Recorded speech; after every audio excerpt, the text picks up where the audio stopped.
Guys நம்மளுடைய சேனல்ல வந்து பார்த்தீங்கன்னா இன்னைக்கு முக்கியமான வேலை வாய்ப்பு தான் பார்க்க போறோம். ஒரு மாவட்டத்துக்கு எழுத்தர் வேலை வாய்ப்பு வந்திருக்குன்னு நம்மளுடைய சேனல்ல வந்து பார்த்தீங்கன்னா வீடியோ போட்டிருக்கோம். ஸோ அதோட தொடர்ச்சி தான் வந்து பார்த்தீங்கன்னா இந்த வீடியோ.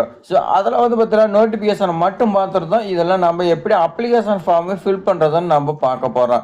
ஸோ ரொம்ப ரொம்ப வந்து பார்த்தீங்கன்னா முக்கியம் அப்ளிகேஷன் ஃபில் பண்ணுறது தான். ஏன்னா நீங்கள் அடுத்த ஸ்டேஜுக்கு போகிறது இந்த அப்ளிகேஷன் ஃபார்ம் தான். நம்ம தப்பாக பண்ணிட்டோமா அப்ளிகேஷன் வந்து பார்த்தீங்கன்னா ரிஜெக்ட் பண்ணிடுறாங்க. அதுவே கரெக்டாக நம்ம பூர்த்தி செஞ்சோமா அடுத்து ஷார்ட் லிஸ்ட் ஆகும். ஷார்ட் லிஸ்ட் ஆனால் நேர்காணல் வரும். நாம் இன்டர்வியூ அட்டன் பண்ணோமா வேலை கிடைக்கிறதுக்கு அதிக வாய்ப்பு இருக்குது. ஸோ நாம் ஆரம்பத்துலேயே வந்து பார்த்தீங்கன்னா ரிஜெக்ட் ஆகிட்டோமா ஒன்றுமே பண்ண முடியாது. ஸோ ரிஜெக்ட் ஆகாமல் எப்படி விண்ணப்ப படிவம் பூர்த்தி செய்யறது அப்படிங்கிறது தான் நான் அந்த வீடியோவில் சொல்ல போகிறேன். அதே மாதிரி வேறு மாவட்டத்துக்கு வந்திருக்கா என்னன்னு தெரியல. நான் வந்து பார்த்தீங்கன்னா செக் பண்ணி வந்துருந்துச்சுன்னா நான் வந்து பார்த்தீங்கன்னா வீடியோ போடுறேன்.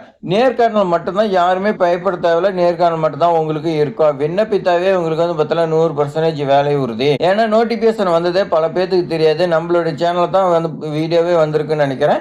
ஸோ இந்த வீடியோ ஸ்கிப் பண்ணால் ஃபுல்லாக எண்ட் வரைக்கும் பாருங்க. எப்படி அப்ளிகேஷன் ஃபார்ம் ஃபில் பண்ணுறதுன்னு பார்த்து நம்ம விண்ணப்பிச்சிடலாம். விண்ணப்ப படிவம் இந்த மாதிரி தான் இருக்குது. நீங்கள் வந்து பார்த்தீங்கன்னா முன்னாடி நோட்டிஃபிகேஷன் பார்த்துட்டு அதுக்கு மேலே இந்த வீடியோ வந்து பாருங்க. நான் வந்து பார்த்தீங்கன்னா டிஸ்கிரிப்ஷனில் கொடுக்குறேன். கிளிக் பண்ணி இந்த நோட்டிஃபிகேஷன் பார்த்துட்டு அப்புறமேட்டுக்கு அப்ளிகேஷன் ஃபில் பண்ணுறதை பாருங்க.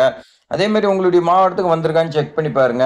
அப்ளிகேஷன் ஃபார்ம் ரொம்ப ரொம்ப வந்து பார்த்தீங்கன்னா ஈஸியாக கொடுத்துருக்காங்க. அப்ளிகேஷன் ஃபார்ம்ல நீங்க தமிழ்ல தான் எழுதணும். ஃபர்ஸ்ட் உங்களுடைய நேம் எழுதிங்க. தமிழ்ல உங்களுடைய நேம் எழுதி பக்கத்துலேயே வந்து பார்த்தீங்கன்னா கீழே உங்களுடைய தகப்பனார் பெயரும் கேட்குறாங்க. கீழே உங்களுடைய அப்பாவுடைய நேம் வந்து பார்த்தீங்கன்னா தெளிவாக எழுதிங்க. பிறந்த தேதி மற்றும் வயது 1/7/2025 இப்படி வந்து பார்த்தீங்கன்னா உங்களுக்கு என்ன வயது கம்ப்ளீட் ஆகிக்குது அந்த வயதை வந்து பார்த்தீங்கன்னா போட சொல்லியிருக்காங்க. அதுக்கு நீங்கள் ஃபஸ்ட்டு உங்களுடைய டேட் ஆஃப் பர்த் எழுதிருங்க. பக்கத்தில் வந்து பார்த்தீங்கன்னா கம்ப்ளீட் ஆன வயது போடுங்க. அடுத்து நீங்கள் ஆணா இல்லை வந்து பார்த்தீங்கன்னா பெண்ணாங்கிறது கேட்குறாங்க, அதுவும் போட்டுக்குங்க. கல்வி தகுதி கேட்குறாங்க பாருங்க. இந்த கல்வி தகுதி நீங்கள் மேக்ஸிமம் டிகிரி தான் படிச்சிருப்பீங்க. என்ன படிச்சுக்கிறீங்களோ அதை போட்டுங்க. மதம் மற்றும் சாதி கேட்டிருக்காங்க. அது என்னங்கிறது நீங்கள் வந்து பார்த்தீங்கன்னா தெளிவாக எழுதிங்க.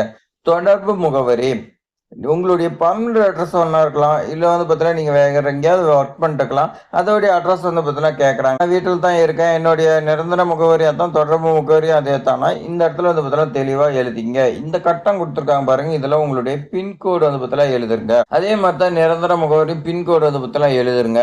அடுத்து அலைபேசி நம்பர் கேட்குறாங்க. உங்களுடைய மொபைல் நம்பர் கேட்குறாங்க. இந்த இடத்துல எழுதுங்க. மேலே வந்து பார்த்தீங்கன்னா இந்த கட்டத்தில் வந்து பார்த்தீங்கன்னா எழுதுறாதீங்க. இந்த கட்டம் வந்து பார்த்தீங்கன்னா பின்கோடுக்கு மட்டும்தான். இதில் வந்து பார்த்தீங்கன்னா எழுதிட்டு எனக்கு மொபைல் நம்பர் எழுதுறதுக்கு கட்ட மொத்தம் அப்படின்னு வந்து பார்த்தீங்கன்னா இந்த பக்கம் எழுதுறாதீங்க. அது பின்கோடுக்கு மட்டும்தான். அதுக்கு கீழே வந்து பார்த்தீங்கன்னா மொபைல் நம்பர் எழுதுருங்க.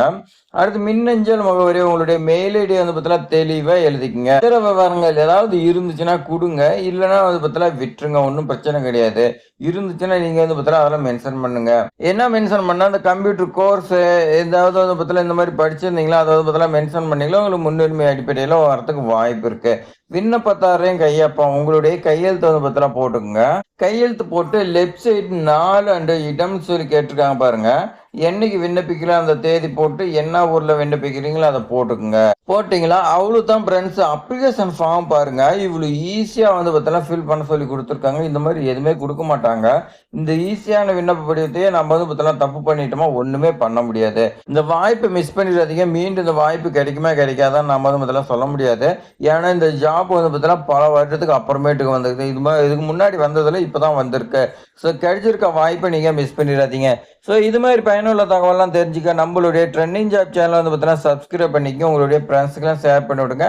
வீடியோ பிடிச்சிருந்தா ஒரே ஒரு லைக் பண்ணிக்கங்க. தேங்க்ஸ் ஃபார் வாட்சிங்.